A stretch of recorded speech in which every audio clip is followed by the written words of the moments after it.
So I'm picking up on where I left off yesterday. And I've got yesterday's baptismal bowl with 56 cents. Yesterday's baby bella mushrooms.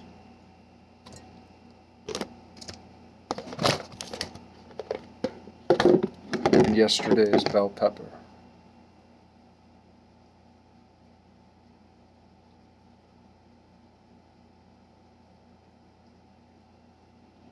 And yesterday's onions, which yesterday I described as the Marys, the layers of the onion, the Russian dolls, the lineage of mitochondrial DNA. One of the things about biology is that every man born is the end of a lineage of mitochondrial DNA.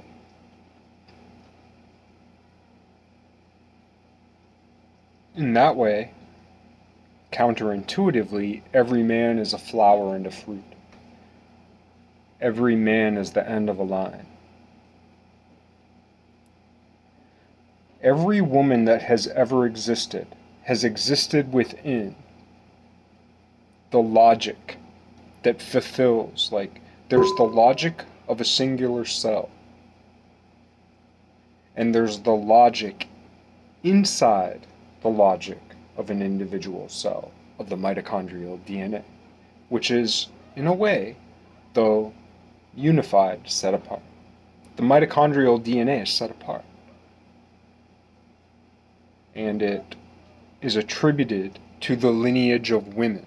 If you're a woman, you participate in that lineage and pass it on. If you're a man, you don't. If you're a man, every man born is the end of a lineage of mitochondrial DNA.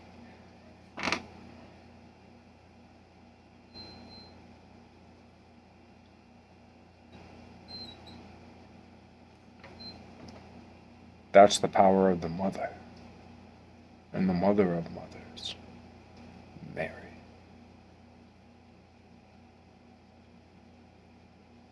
Every woman reaches to infinity both ways.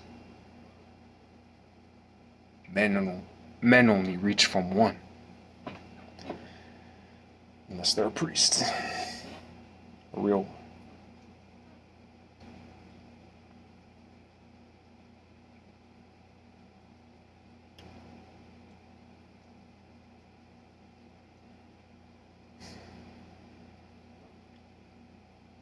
And I'm not a real priest, except for in so much as we all are, as we all so are, as so all we are, as so we all are. I'm a priest in that much, but I'm not a priest. At least not for sure. Nor am I a prophet. I am a false prophet. Some false prophets are also false oracles. A false oracle I am not. I am a real oracle. So, the truth oracles tell must be taken with a grain of salt. I guess just fair warning.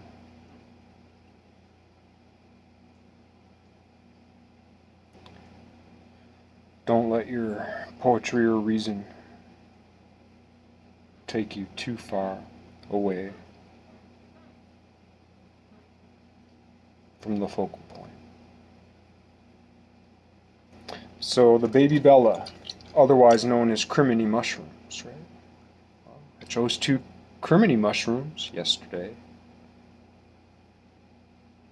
because criminy sounds like criminal. And the onion, or the none, none's kind of built into it. Now when Jesus didn't, see, we called it the Last Supper, but it wasn't the Last Supper, it was the last Passover. Jesus didn't eat at the Last Supper. He said he would not eat of the Passover he described, which was bread and wine. It wasn't the slain lamb. He was the slain lamb. Passovers, in the timeline we consider, right? So Passovers still have went on after Jesus. But a day will come. There will be a day. And it's not that far away, geologically, but it's a little bit far away historically. There will come a day. There will be an exact day when the last piece of flesh passes the lips of a human mouth. There will be a day when the last piece of flesh, of fish, of fowl, of livestock, in any way, there will be a day when the last piece of flesh passes a human's lips. That day will come. And when that day comes, it will only have come because Jesus came first.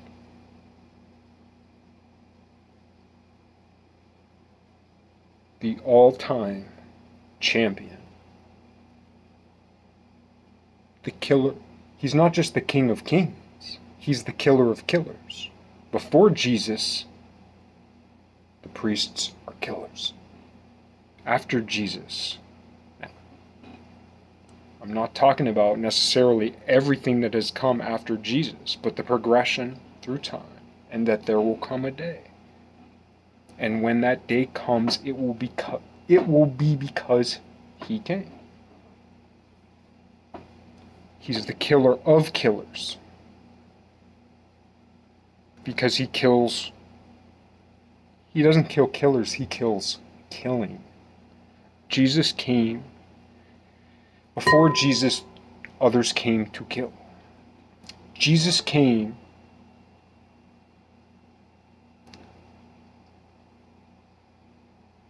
in a sense to kill killers, but really he came to kill killing, such that killers cannot even be.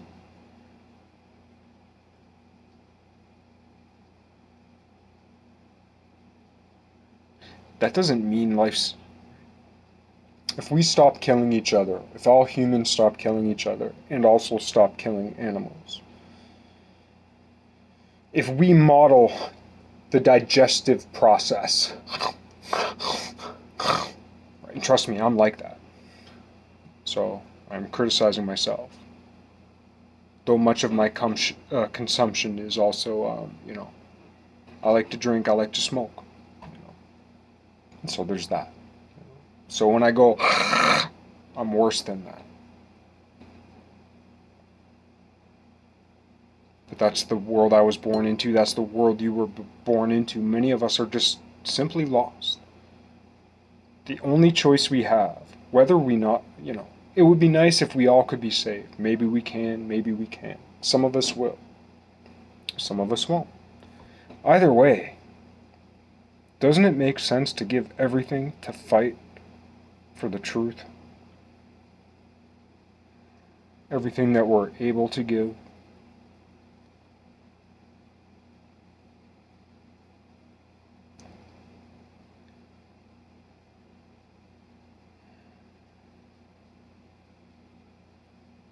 Trust me, I'm speaking to myself. But anyway, yesterday I was talking about onions as being these Russian dolls. These nexes, these mothers, these mitochondrial DNA. And really, well, what I was trying to get to was, with that, is the other Trinity, the matriarchal Trinity of the Marys: Mother Mary, Mary, and Mary Magdalene, Saint Anne, Mother Mary, Saint Mary Magdalene.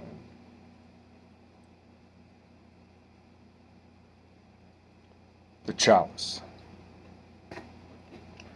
Pretty plain and simple, really. Also, the part of the onion, the super important part of the onion that I didn't mention yesterday, is that when you cut it, famously, when you cut an onion, it makes you cry. So the Mary's weeping at Jesus' feet, the suffering of Mary.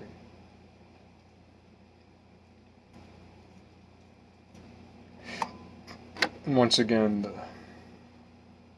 criminy mushrooms, the criminals. Now, what's nice about all this is, say I did this in a little more of a clean way. And I'm still working on the idea of an edible candle. I'm sure they're out there, a food-grade candle, but if I can find a way to put a food-grade candle in this, then I don't have to throw it away when I'm done. I can eat it. You know? And a red pepper, green onion, criminy mushroom stir-fry is delicious. Now, in the passage I previously read from Isaiah, it was talking about the incense. How Isaiah, speaking as God, so to speak, in Isaiah proclaiming a message from God, says the incense is burning my nostrils or whatever. But the incense that he's talking about is that burnt flesh, which earlier in the Old Testament, now this is the Old Testament, and earlier in the Old Testament, it talks about that sweet savor. Now, there are many ways that could be translated. I've talked about it before. Good luck finding it, but it's there, I promise. But this is the sweet savor. The sweet bell pepper. The red bell pepper. Which has more vitamin C than an orange, by the way. 317% of daily, what do they call it? Daily value, or prescribed daily value, or suggested daily value. That's a lot. But it doesn't taste citric because we associate vitamin C with citrus. The two are not synonymous, though they often occur together.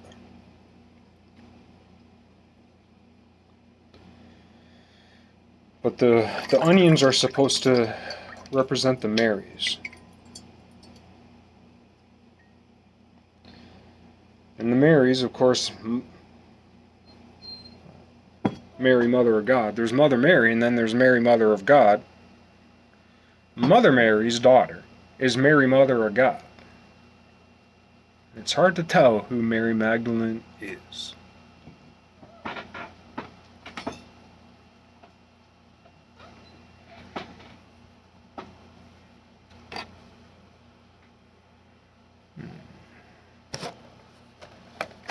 So we'll pay an homage to what is called the Last Supper, but which is not the Last Supper. It's the last Passover. Passovers have happened since, and they will continue to happen. But when the day comes, when the last Passover comes, when the day comes, when the last bit of flesh passes a human mouth, in that day,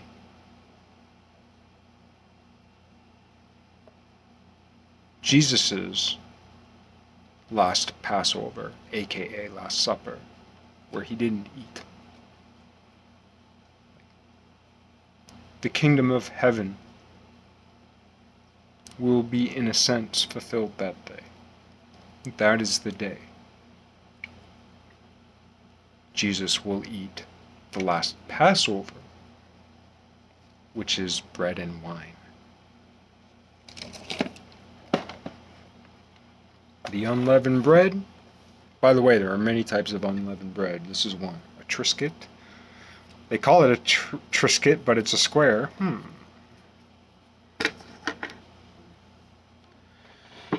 a bit of wine. Remember me? He said, remember me.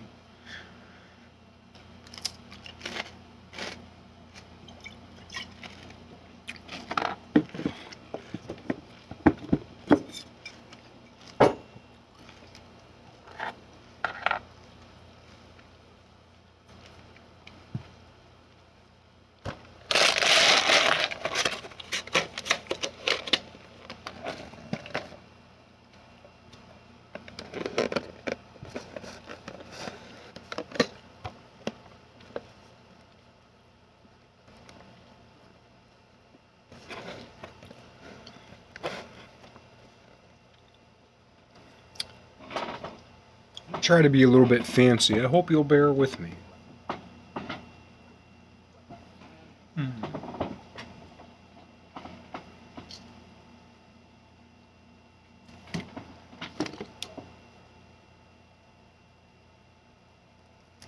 Because there were 3 Marys.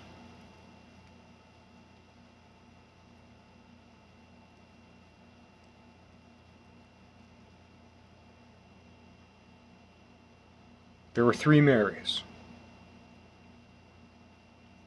3 women crying.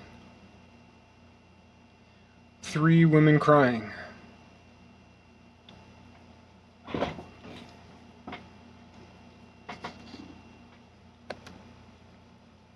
From eternity, from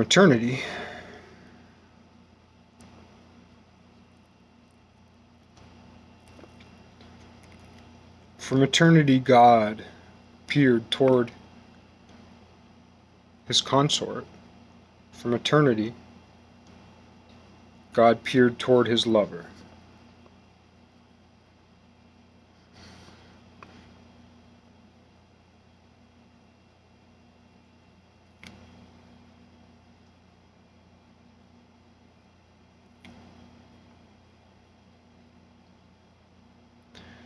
From eternity, God peered toward his lover, his child, his daughter, his wife. It sounds really, really crazy, and it is, because the love that reaches beyond all boundaries is all the loves we know, and they're all so different, and they're all so conflicted, and they all lie to each other in the ways that they know them, or at least I'm speaking to the life I've lived. The loves I've known, the love for my mother, the love for my grandmother, the love for my brother, the love for my friends.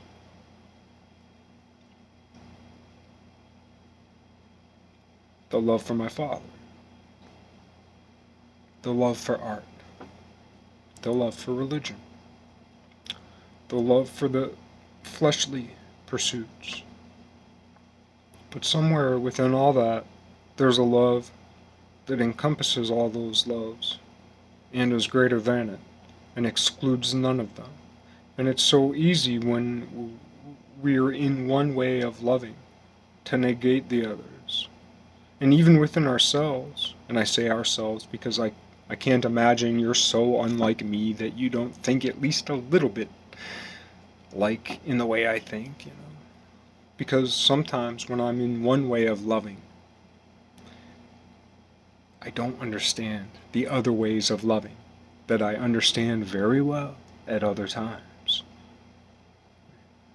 But there's a loving that exceeds all of those loves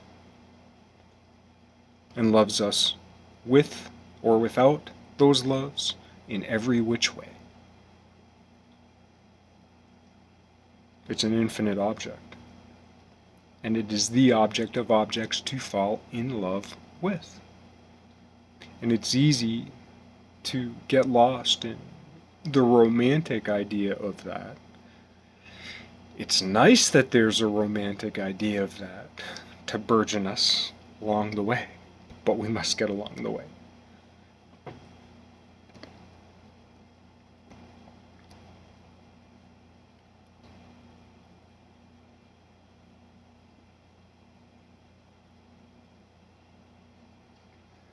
So we could call this stained glass because I hope it stays in. I hope it's staying in. It's pretty delicate. I got me a new candle. This is yesterday's pepper, but it's a fresh take. It's a fresh take on leftovers. Fresh take on leftovers. I know I'm too impressed with myself. Forgive me. If I weren't egotistical in one way, I wouldn't get over. Well, anyway.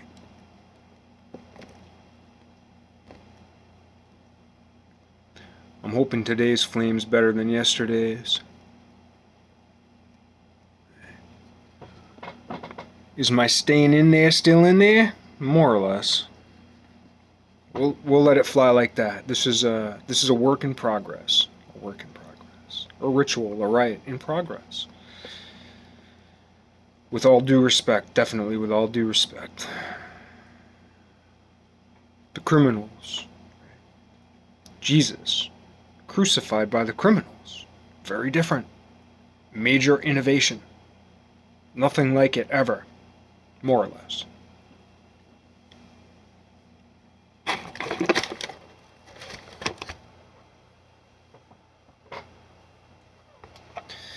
I hope this works.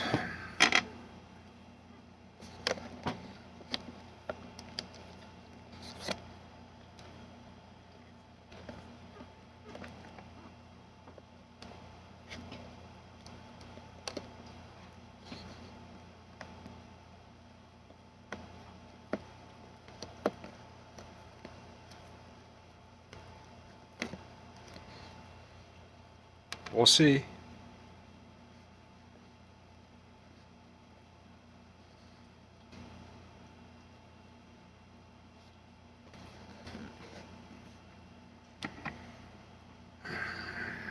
We don't know much about these criminals, but even these criminals, and it's not talked about much, and it should be. It's one of those things, man. It's there. It must be talked about. These criminals shared something with Jesus that no one else in that book shared.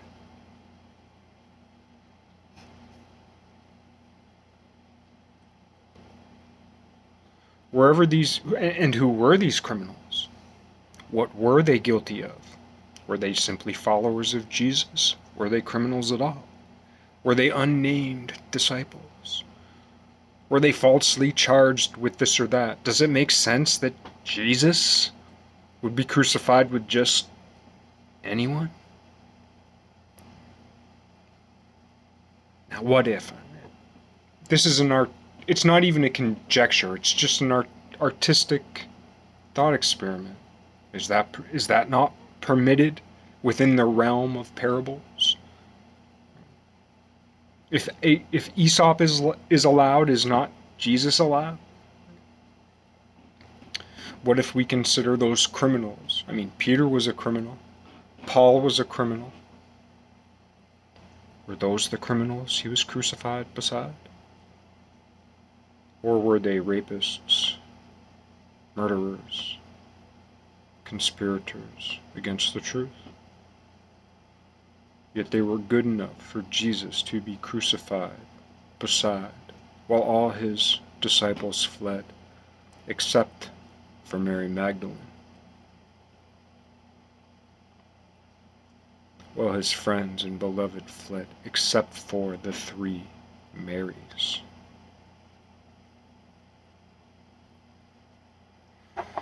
So the criminy, the baby Bellas,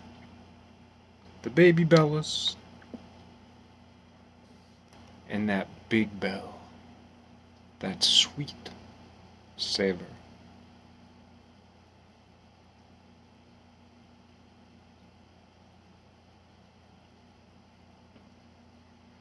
Why have you forsaken me?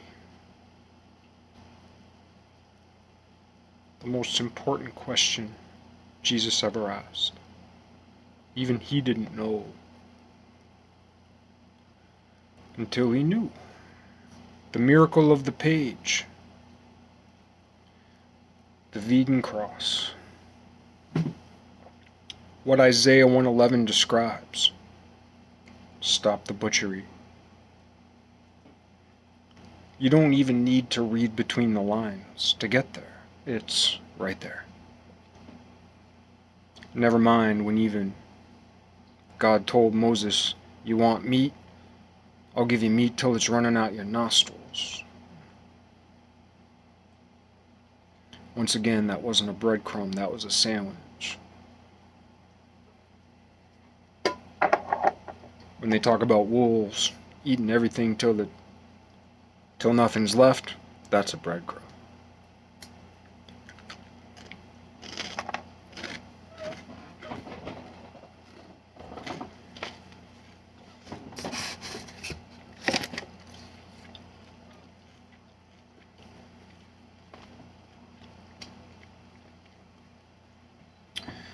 I almost forgot.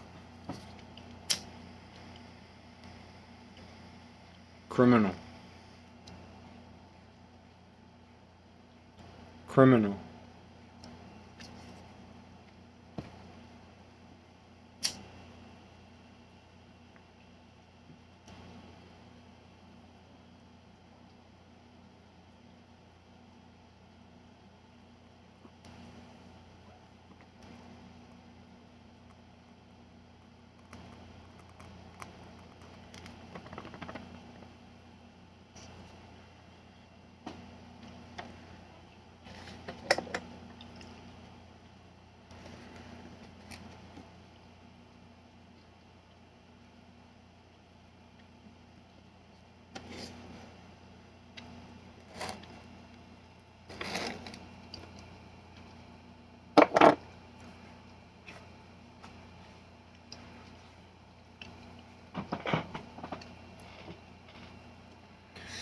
The vegan cross, man.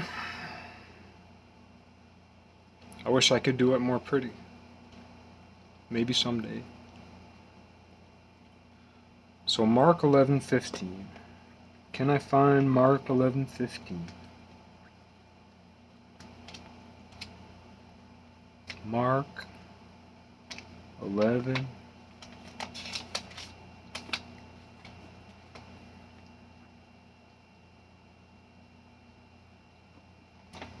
Okay, I'll need a little more light.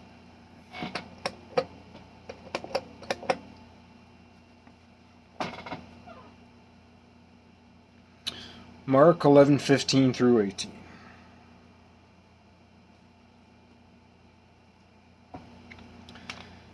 And this is talking about the Passover.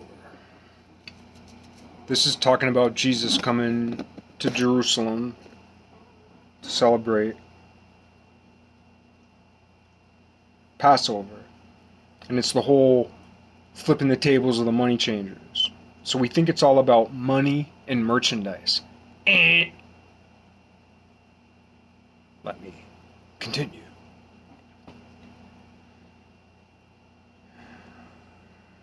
Mark 11:15. When they arrived back in Jerusalem, Jesus entered the temple and began to drive out the merchants and their customers. He knocked over the tables of the money changers and the stalls of those selling doves. And he stopped everyone from bringing in merchandise. That word is very important. I'll come back to it. He taught them, the scriptures declare, my temple will be called a place of prayer for all nations, but you have turned it into a den of thieves. 18. When the leading priests and teachers of the religious law heard what Jesus had done, they began planning how to kill him. But they were afraid of him because the people were so enthusiastic about Jesus' teaching. That evening, Jesus and the disciples left the city. So the important thing out of that is that doves were being sold. And they talk about the money changers and the merchants and the merchandise. Merchandise is a very important word, and it's a very important word choice, because we assume that merchandise means just some sort of commercial trade, some sort of monetized trade. We think it has something to do with bartering or trade or money, and it doesn't.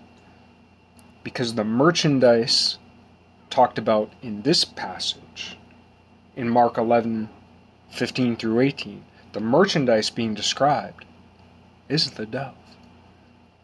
What Jesus is saying isn't, you can't buy and sell stuff in here, you can't have money in here. That's not what he's saying. The merchandise in this passage, Mark 11:15 through 18, the merchandise, and that's a tricky word when you go back to the Strong's Concordance and like the Epicurean and the, well, I guess that's more, yeah, the Epicurean, the in, a way of passage, in, poros, in a way of passage, which also has to do with the magical means of opening doors, such as sacrificing doves. Sacrificing doves opens doors. And if you're poor, you can afford a dove. And if you got a little more money, you can afford a lamb. And if you got a little more money, you can afford cattle to be slain.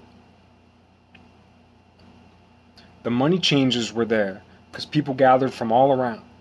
The money changers changed money so that they could buy from the local vendors in their own denomination of money. Right? Isn't it funny that, like, money denomination and religious denomination? Yeah, exactly. The money changers. Why were they changing money? So that the local livestock, the stock market, they call it the bull and the bear market, but actually there are bear markets, I'm sorry. They're not as big as the bull market. The bull market's big. The stock market, the livestock. Why livestock? Because when there ain't no greens growing, you can march through the snows with your cows and kill them and eat them. Fresh food, fresh meat, fresh fish.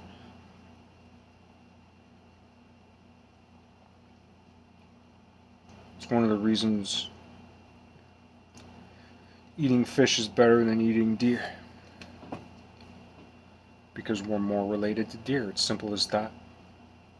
We do everything we can not to eat our own. And our own is everything, yet of all that is everything, some things are closer to us, and we certainly do not eat what is closest to us. We're meant to model eating after respiration. So far, for the most part, respiration. We muddle it up. We've muddled it up. But mostly, respiration is a reciprocal process. We are to model a digestive process as such. Nothing else can. Besides gods and aliens, which we can't agree upon, and us, which we can agree upon.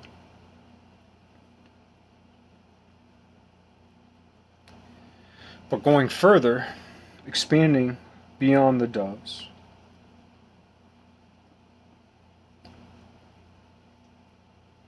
what Jesus did when he came at the Passover. All his disciples thought they were going to, what we call the Last Supper, which was the last Passover. His disciples thought they were going to a Passover feast. They thought they were going to eat the slain lamb. They thought they were going to a barbecue. And they get there, and what happens? Jesus is like, I'm the lamb, and this bread is my body, and this wine is my blood. eat that. You don't have to be very smart to figure that shit out. They were following the rabbi to the Passover. Now, if you're quote unquote Christian, the rabbi of rabbis is Jesus Christ.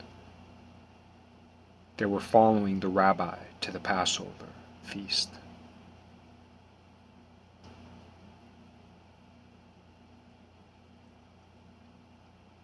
But instead of coming upon the slain lamb,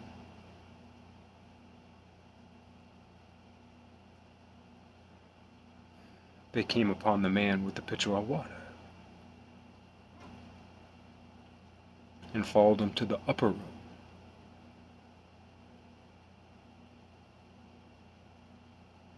And what happened there? Jesus fed them the bread,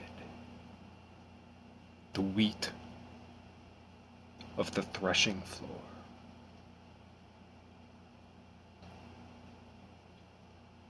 The one Ruth knelt upon.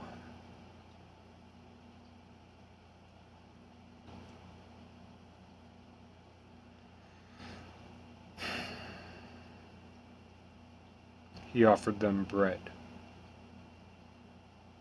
wine, wheat,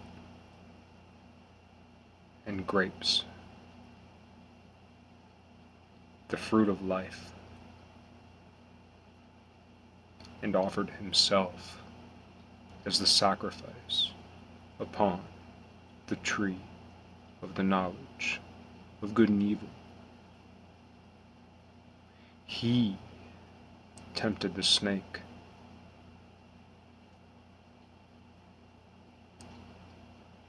What the snake did to Eve, what the serpent did to Eve, Jesus did to the serpent. And as it took time, a long time, to get from Eve to Mary, it will still take a while longer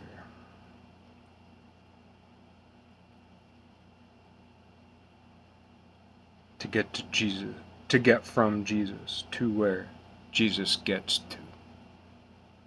But we're getting there.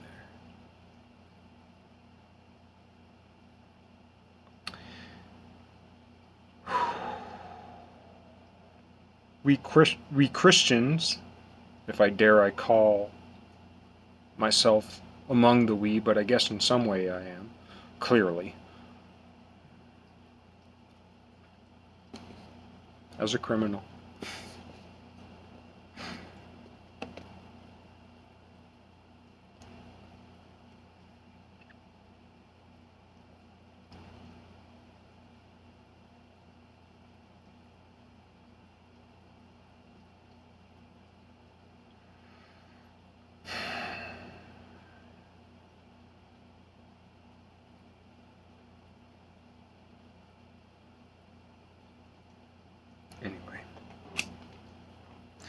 Well, yeah, what I was going to say is we so-called people prize the symbol of the dove of peace. As well we should. The dove of peace, man.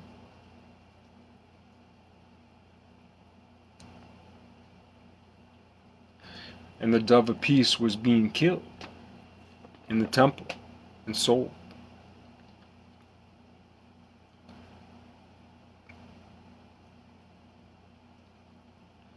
Jesus wasn't flipping over the money tables just because it was a place of trade and business.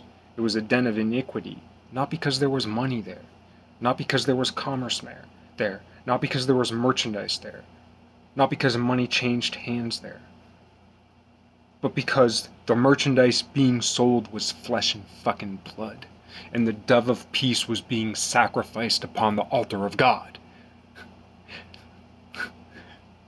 Simple as that. A paragraph. Jesus saved the dove of peace from being sacrificed upon the altar of God. And people talk about money.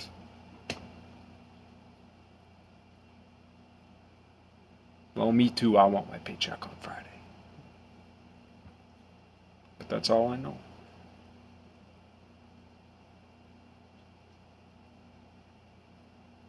In the end, would I give it up for the dove of peace? Not until the very end. Every day till then, nope. But at the very end, I got no choice. Might as well choose now. Win or lose. Choose truth.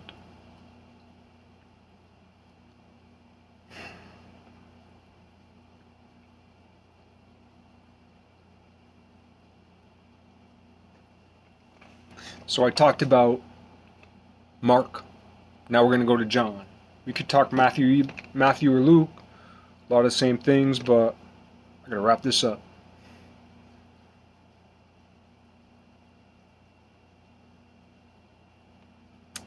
What are we looking at? John 2:13, 2:16. John, come out, wherever you are.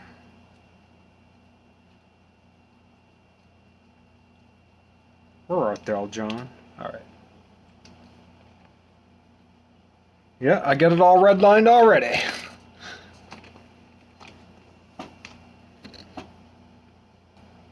Jesus clears the temple. John 2:11. I'm going to take just a... I'm going to take just a sec here. Hold on just a sec here. I'm not a... I had to regroup for a minute. I'm not a... yeah, I think I tried to say this before. I'm not a full prophet by any means, in many ways a false prophet, you know. I mean, we're all prophets, we're all priests, and in so much as that means we're all priests, I'm a priest in that way, you know, and I'm a prophet in that way. And so they say if we've ever been baptized. There are many baptisms. There's the official ones, and then there's the other ones. And what do we mean by official? And there are baptisms by water, baptisms by air, baptisms by fire, baptisms by earth. But if we've been baptized, so they say, we are a priest, we are a prophet. So, in so much as that is true, yes, I am that much as you. Even if not baptized in a church in the way that we normally meet, because you may have been baptized in other ways, and surely and certainly you were and you are.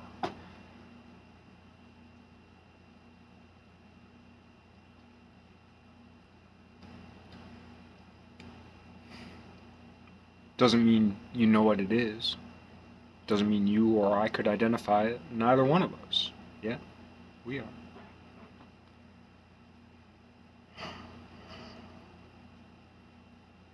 Anyway,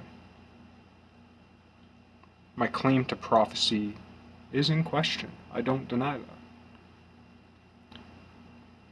And you'd be well within your right to call me a false prophet. Some false prophets are false oracles. I'm not a false oracle.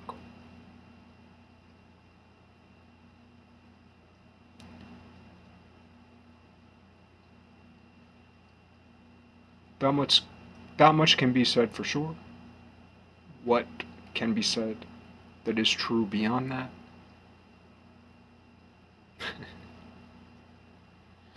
is still well in doubt. Being as though I'm a Thomas the Doubter figure,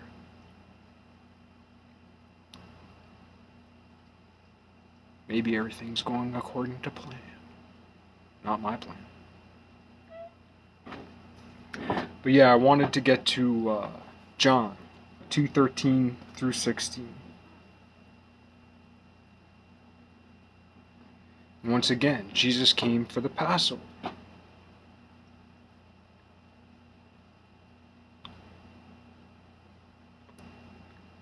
Which was the sacrifice of the lamb, the finest lamb with no blemishes, the firstborn lamb, the innocent lamb.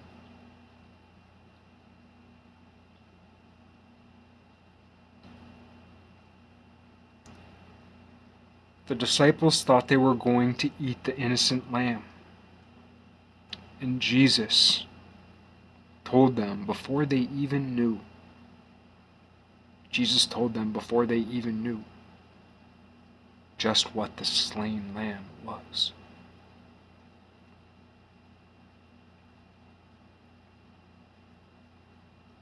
They thought they were going to a feast of the flesh of the world.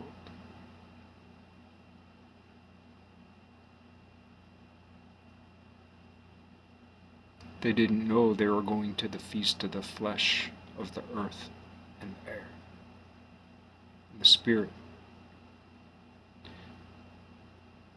of the ether.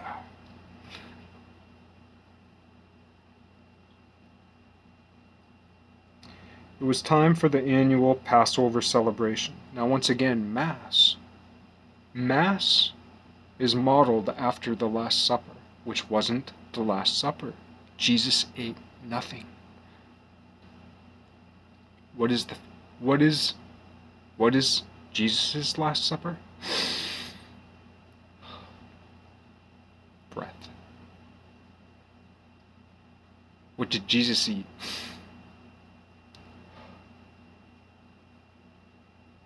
Air.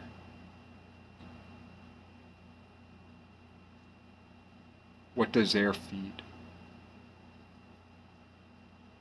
Fire.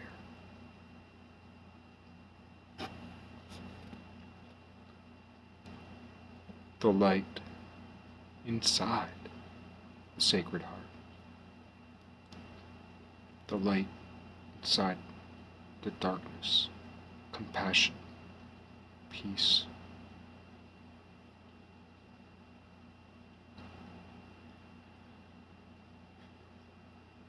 We are the only things that truly, well, I shouldn't say that. There's this YouTube video I saw of a deer killing a hawk who attacked a bunny rabbit. So a hawk fell upon a bunny rabbit, and this one deer came in and stomped that hawk to fucking death. And another deer came in, obviously trying to be like, what are you doing? What's going on? What's wrong with you? And the deer who was stomping the hawk to death charged off the other deer and went back to stomping the hawk to death to save the bunny rabbit.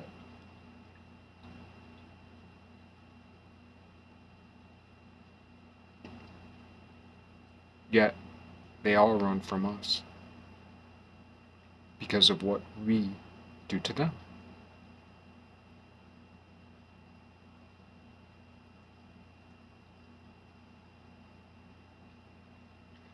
It was time for the annual Passover celebration, and Jesus went to Jerusalem. In the temple area, he saw merchants selling cattle, sheep, and dove for sacrifices. What merchants did he see? What merchants did he see? What traders, those involved in trade? What merchants did Jesus see?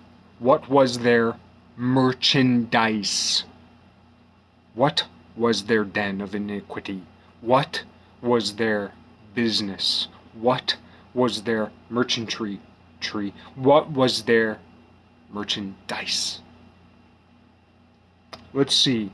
What does John say? Cattle, sheep, and doves for sacrifice.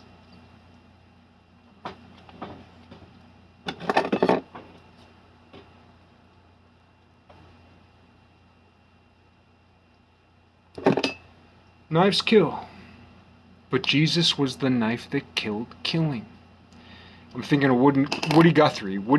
Guthrie had this guitar, and it said, "This guitar kills fascism."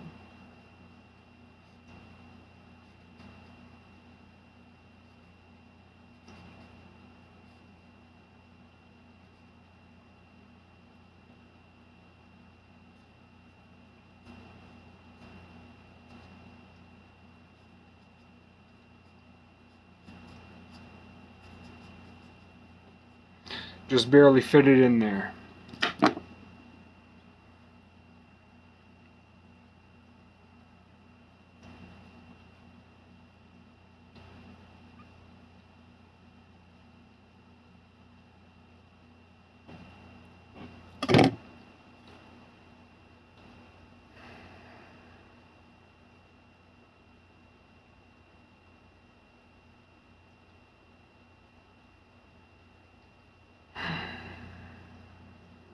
Jesus wasn't only the King of Kings.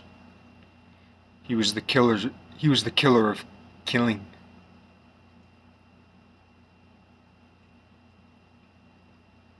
Love me, he said. Kill me, he said. Not that we should romanticize that or wish to be it, but that we should wish to save. But for those of us, not saved souls, but for those of us lost souls, if we're lost either way, we could say, fuck it. But why not fight for the truth anyway?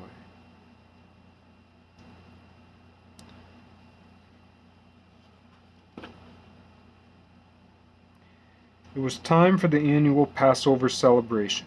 John 2:13.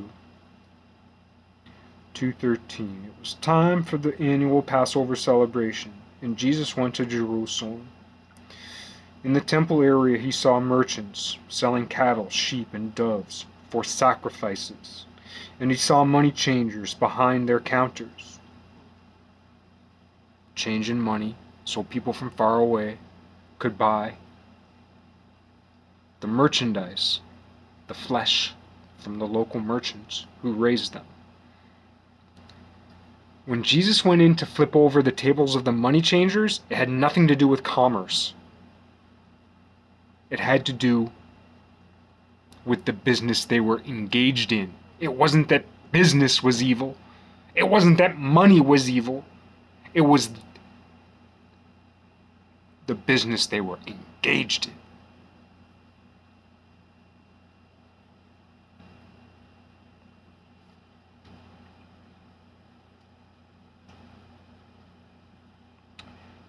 Jesus made a whip from some ropes and chased them all out of the temple. He drove out the sheep and the oxen, scattered the money changers, coins over the floor, and turned over their tables. Then, going over to the people who sold doves, he told them, "Get these things out of here!"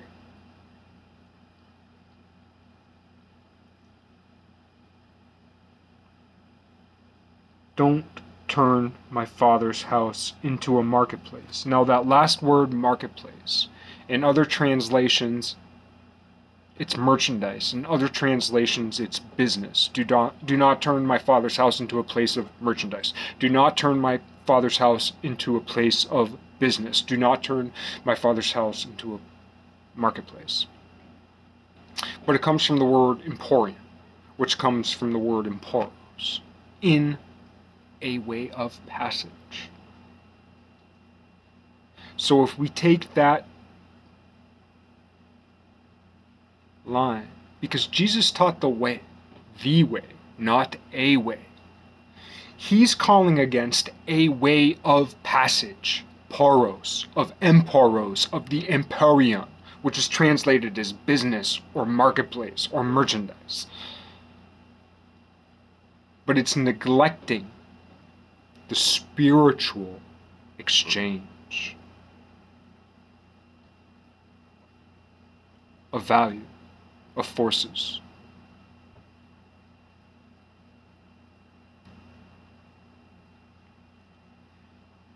Way of passage.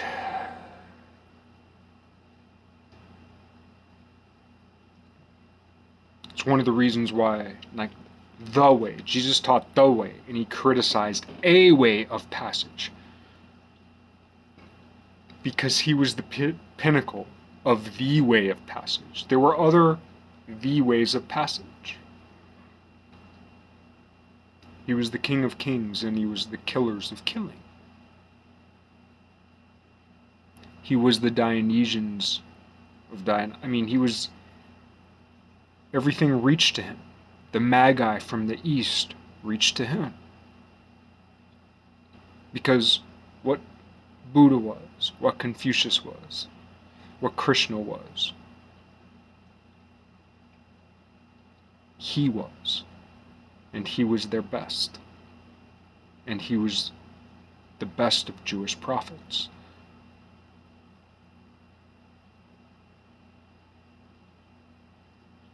And he was the best. And this is the thing people don't realize. Jesus was.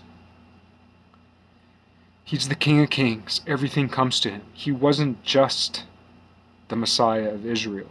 He was the culmination of all pharaohs of Egypt. He was and is the Krishna of Krishnas. He is what all of Confucianism points to. He's what all of Laocozoianism points to. He's what all of Sun Tzuianism points to. Everything spirals to him. Via Mary, God's predecessor.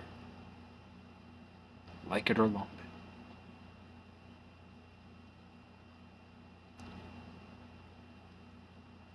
Because people often say, well, he fits a pattern of virgin birth and blah blah blah and immortality and yada yada yada. Yes. It's because, yes, these things have happened over time. It's not the evolution of a myth, it's an evolution of the truth. Gods are born as people are born. The King of Kings is the God of gods. And there's no way to get around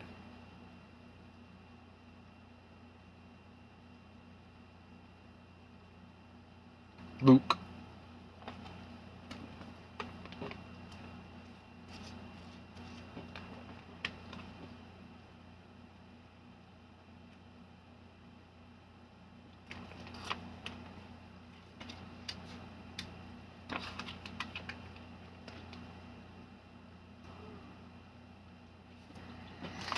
Luke 22.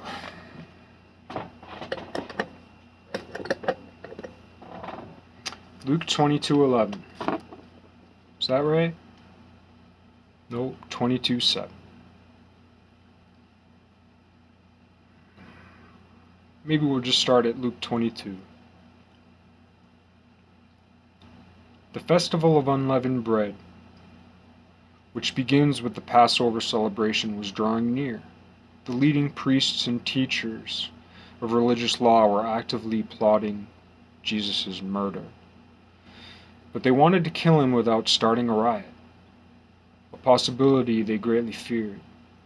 Then Satan entered into Judas Iscariot, who was one of the 12 disciples, and he went over to the leading priests and captains of the temple guard to discuss the best way to betray Jesus to them. They were delighted. He was ready to help them, and they promised him a reward. So we began looking for an opportunity to betray Jesus so they could arrest him quietly when the crowds weren't around. One of the questions we have to ask is, when Jesus invited Judas to be his disciple, did Jesus not already know this event, being, God and everything? So please meditate upon that. But that's the big distraction. The big distraction is Judas's betrayal and Peter's denial. In this whole passage, that's the controversy, and no one notices the simple facts, which basically Luke 22 is the miracle of the page. It's the miracle of the moral arc of the story.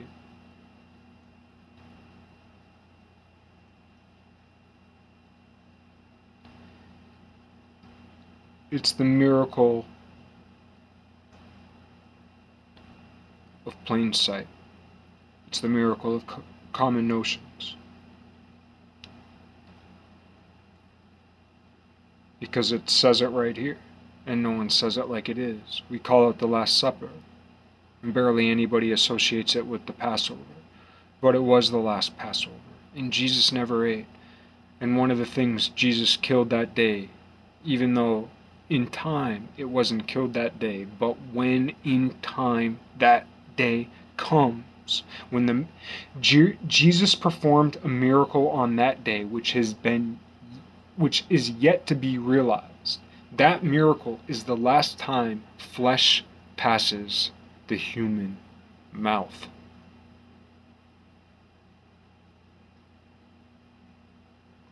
When that day comes, the reason will be because Jesus did what he did that day like no other.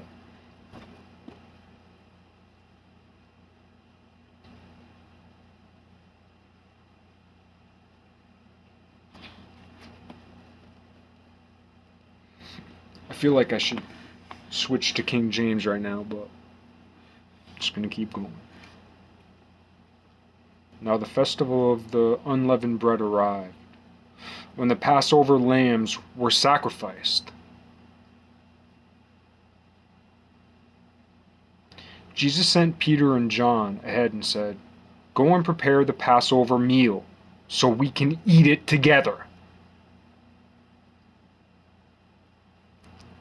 The disciples were going to eat the slain lamb, the Passover feast, the Passover lamb, the unblemished firstborn of the flock. That's what they all were going to do that day. It says it right here. It says it right there. Luke 22:7. Now the festival of the unleavened bread arrived, when the Passover lambs were sacrificed, killed, butchered, barbecued, eaten, so that in the morning nothing remained. That's the Passover. To kill and eat. The scapegoat, so that you are not killed and eaten. Jesus turned that on its head. Now the festival of unleavened bread arrived, when the Passover lambs were sacrificed. Jesus sent Peter and John ahead and said, "Go and prepare the Passover meal so we can eat it together." He sent Peter and John to prepare the meal. "Where do you want us to go?" they asked him. He replied, "As soon as you enter Jerusalem, a man carrying a pitcher of water will meet you." Aquarius. I mean, that is a connection. I'm not saying that's the only thing. It's relevant. Follow him. At the house he enters, say to the owner, "The teacher asks the rabbi, where is the guest room where I can eat the Passover meal with my disciples?" He will take you upstairs to a large room that is already set up. That is the place. Go ahead and prepare our supper there. They went off to the city and found everything just as Jesus had said, and they prepared the Passover supper there.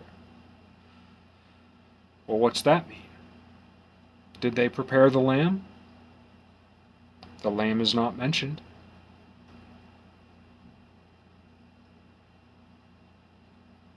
Did they cook a whole lamb? Did they kill? Did they slaughter? Did they prepare a lamb? Or did they go there and find there was no lamb and were shocked and simply prepared what was there before them? Some bread and wine. Set plates and glasses on the table. How did they prepare this Passover? Did they set plates and glasses upon the table for the bread and wine? Or did they themselves partake in the butchery, in the killing and the slaying of the satanic animal sacrifice? The heart Jesus is the slain lamb, but he's not the only slain lamb. He is the last slain lamb, even though lambs have been slain since. But when the day comes, when never again is a lamb slain, it will be because he did what he did then.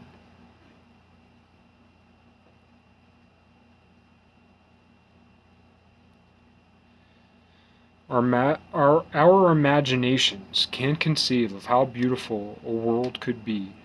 And it doesn't mean there won't be suffering. It's not a utopia. I'm not talking about creating a Tower of Babel or a heaven on earth, so to speak. Because once the fear of butchery is gone, we are left blind in the face of the, basically an existential black hole. We are left with the fear of existence itself, of unhindered pursuing itself toward truth, itself unhindered by the tooth, which is a fear in many ways harder to deal with. If we're left in the luxury, if we're left in the freedom from the tooth, if we're left free to not fear the fear of death by teeth, there are plenty of other fears. So I'm not proposing a utopia. I'm not saying I have all the answers. I certainly don't.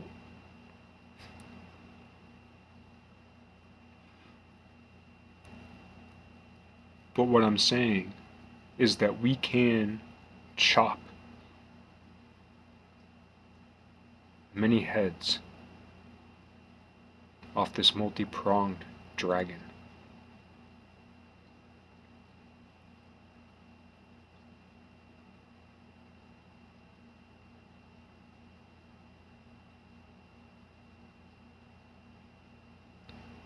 The market, the business, the marketplace, the merchandise Jesus is talking about is the meat market.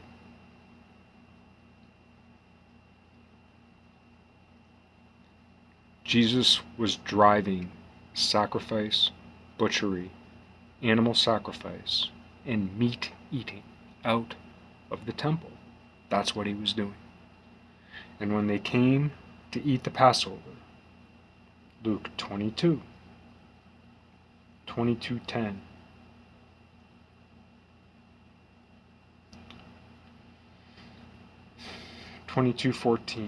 Then at the proper time, Jesus and the 12 apostles sat down together at the table. Jesus said, I have looked forward to this hour with deep longing, anxious to eat this Passover meal with you before my suffering begins.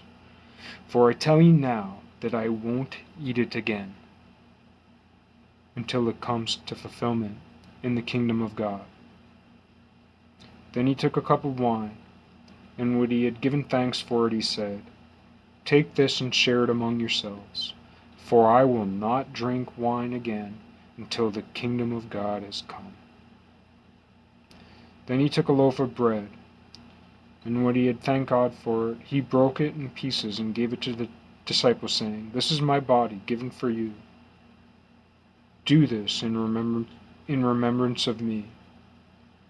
After supper, he took another cup of wine and said, This wine is the token of God's new covenant to save you, an agreement sealed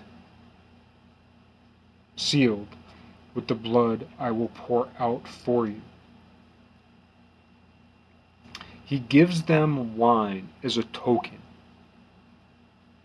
of God's new covenant to save you. Why? Because you defile yourself when you slay the lamb. He's saying no more blood, no more flesh of the Passover sacrifice, because that defiles you. Yes, it opens doors. And we mistake the doors those open for the truth because of their power. And I invite you, spill blood. Spill blood to death and eat the flesh that once held that blood. It opens a door. Period.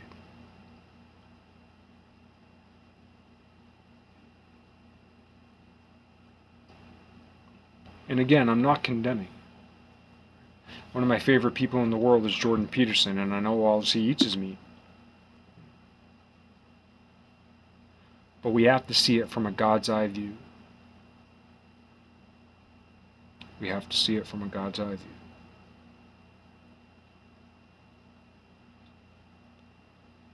I'm talking about something we need to work toward. I will not get there, but we will. And there are many other things that I am not that we must get to, and that I'm nowhere near. So I can only speak to what I'm near. But in my nearness, in my here-ness, I can look across the way every so often and see something beautiful shining.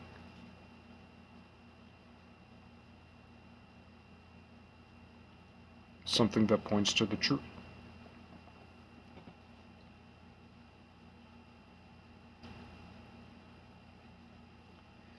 Then at the proper time, Jesus and the 12 apostles sat down together at the table. Jesus said, I have looked forward to this hour with deep longing, anxious to eat this Passover meal with you before my suffering begins.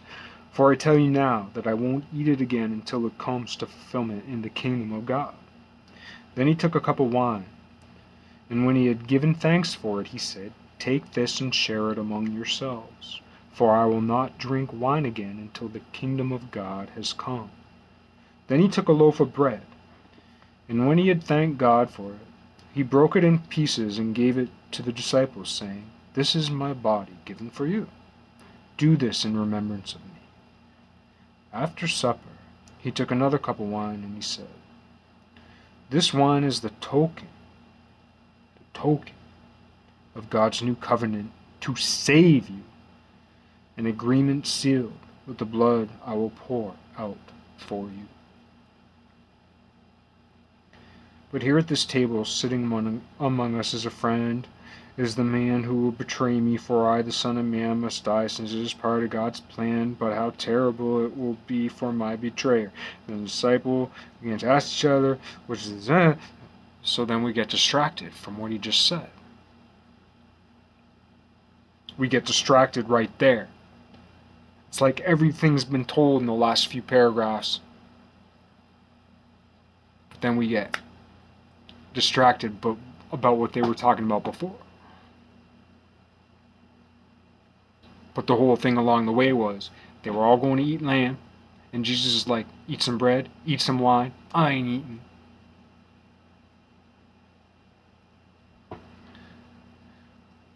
I imagine it was a great surprise to everybody. I imagine that was a bigger surprise. I imagine they thought the whole thing was just a big flop. The truth is right there. No more barbecues.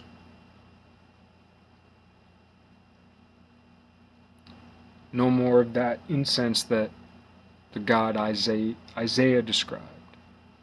Hated. Which, back toward the whole Moses-Joshua time period, that was what they called the sweet savor. Now this is a sweet red bell beauty. This is a beauty pepper. The red pepper cross. The vegan cross. The Sacred Heart. The tears of the Queen of Heaven. This is a sweet savor. And that onion gives it the savor.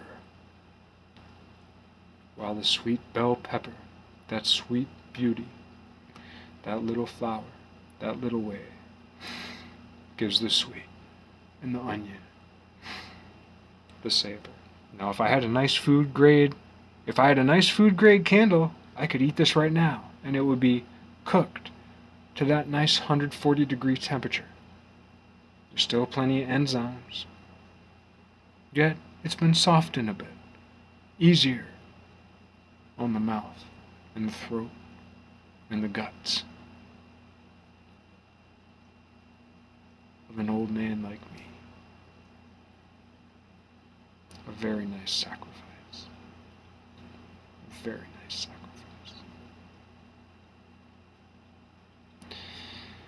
Try to bring it to a close.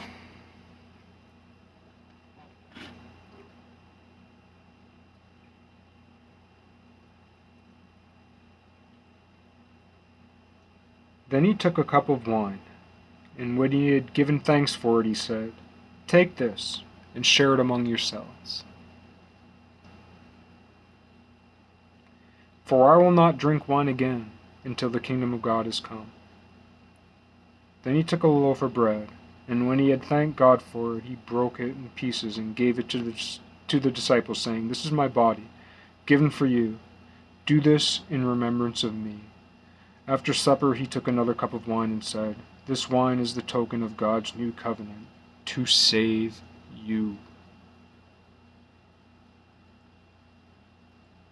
An agreement sealed with the blood I will pour out for you."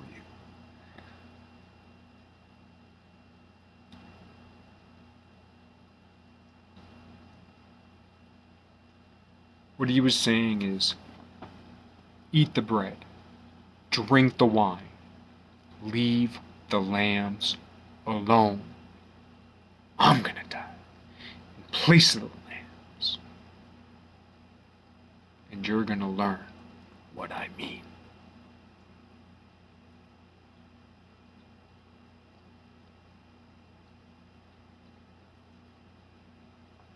And how tough real love, the absolute scariest thing in the world, real love.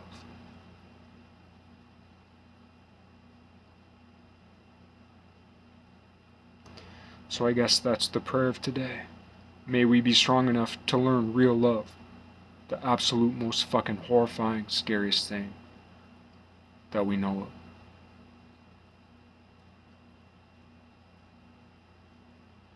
And may we rise to the occasion as the only beings who can bring that eternal truth into the reality we share. And may we do so for the sake of the future.